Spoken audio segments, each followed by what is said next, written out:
Hey folks, Mike Dawkins from WorldCast Anglers here with your Jackson Hole fly fishing forecast for the weekend of May 2nd and 3rd. April is gone, thank goodness. We welcome May with open arms. The great news, the big announcement from WorldCast Anglers is we will be open tomorrow. Our fly shop will be open from 8 a.m. to 6 p.m. On Saturday, we'll be open from 8 a.m. to noon. Now we do have some stipulations with this opening mandated by our 4-step program that was laid out from the governor from the state of Idaho. A lot of those include some rules and regulations that you're familiar with. We're limiting the fly shop to 2 customers max at a time. If you come here and there's more than 2 customers, you're welcome to use our local pickup window. It will be open and operational during these times. Credit card only sales. We recommend people wear buffs or masks. We have a sanitation station set outside for everybody to get clean before they come in here. And we're going to be scrubbing this place clean morning and night and wiping down high-use areas after each customer.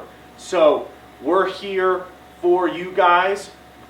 We're keeping it as safe and as healthy as possible, and we're going to ask you to do the same. So we're excited more than anything just to get the fly shop open and to see everybody here in Teton Valley and from Jackson. But definitely we've got some signage up around. Educate yourself about what our rules and policies and procedures are and help us help you. So once again, we're going to be open tomorrow, 8 a.m. to 6 p.m. Saturday, 8 a.m. to noon. We're still closed on Sundays until we can figure out some of our staffing and scheduling needed during this time. But that's pretty exciting stuff, right?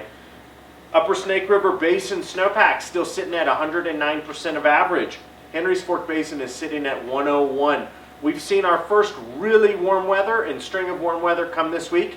So be on the lookout for a lot of tribs rising, which means clarity is going to decrease in a lot of our freestone rivers. We'll get into that later. Jackson Lake, 76% of capacity. Palisades Reservoir, 64% of capacity. So water managers are definitely, taking a look at their models, their graphs, the weather, the snowpack, and they're starting to move some water downstream into some other holding areas and making room for this 119% of snowpack to start coming down. Saturday, the weather looks glorious this entire weekend.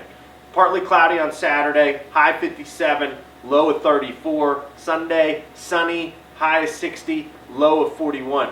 So it's going to be a busy place out there. Don't forget your social distancing practices.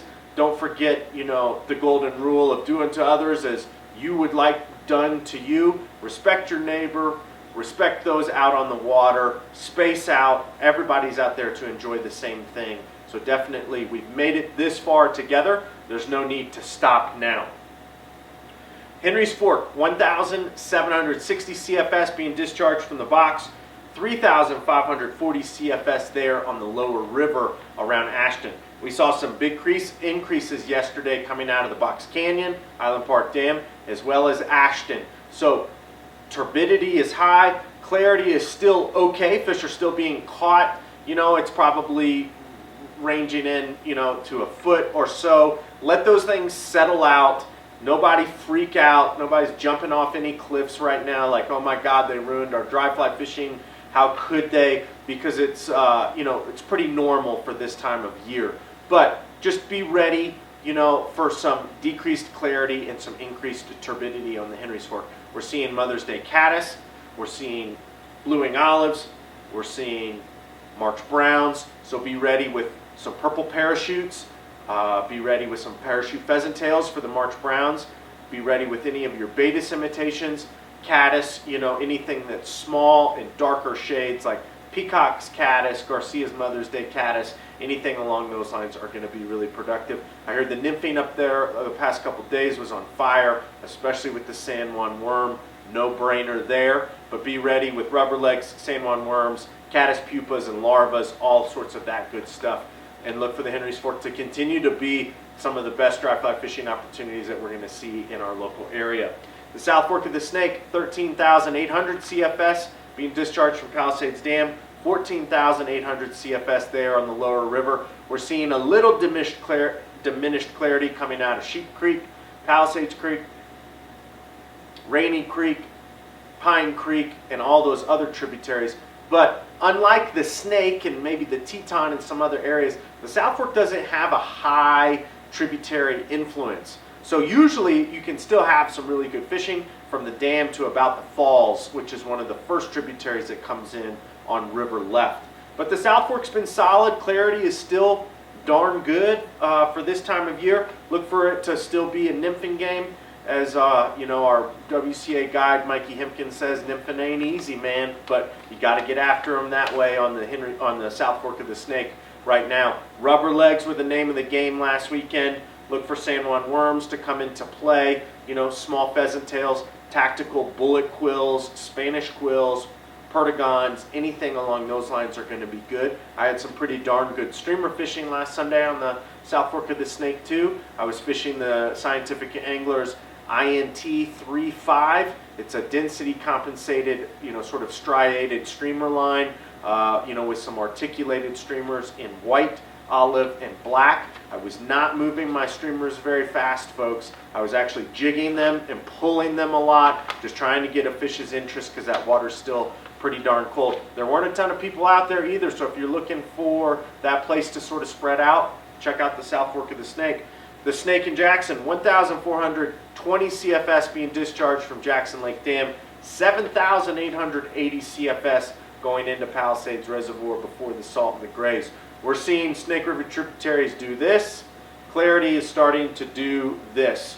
Clarity will progressively get worse as you move down the river system and about the Hoback and some of those other things. It can get pretty shot this time of year.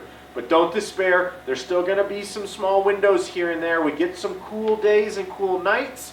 Things will freeze back up. Clarity will increase. You know, we get a lot of warm days coming in and warm nights. You can sort of kiss it goodbye. But look for those morning periods, you know, from 8 to noon, maybe 1, to be the most productive because that's when clarity is going to be the best. Now, it won't be probably the most prime for dry fly fishing, but your clarity will probably be the best it's going to be all day. Squallows are still out, caddis, blueing olives, midges, leftover catnia stones, all sorts of stuff like that. But we're just going to have to play, you know, the runoff wave game. Watch your flows, watch your weather. You see some cool nights coming in a row, you know, be ready to hit the Snake with squallows and things like those. But if we have this warm, you know, temperate weather that we love so much right now, you know, the Snake will lose its clarity quite quickly. The Teton here in the valley, 310 CFS. Outside of Driggs, 1,160 CFS there on the lower river around St. Anthony.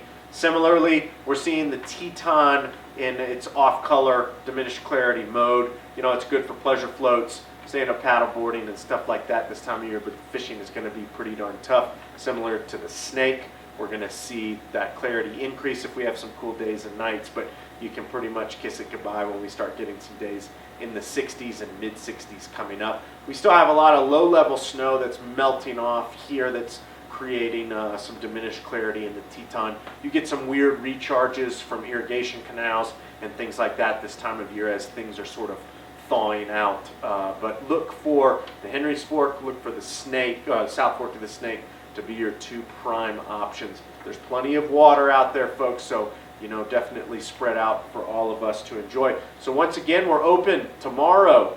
Hooray! 8 a.m. to 6 p.m. We're open on Saturday from 8 a.m. until noon. Next Wednesday, 6 p.m. Mountain Standard Time, we have Heather Hodson from United Women on the Fly. She's going to be doing a webinar about fishing in Alaska. Heather's an Alaska native.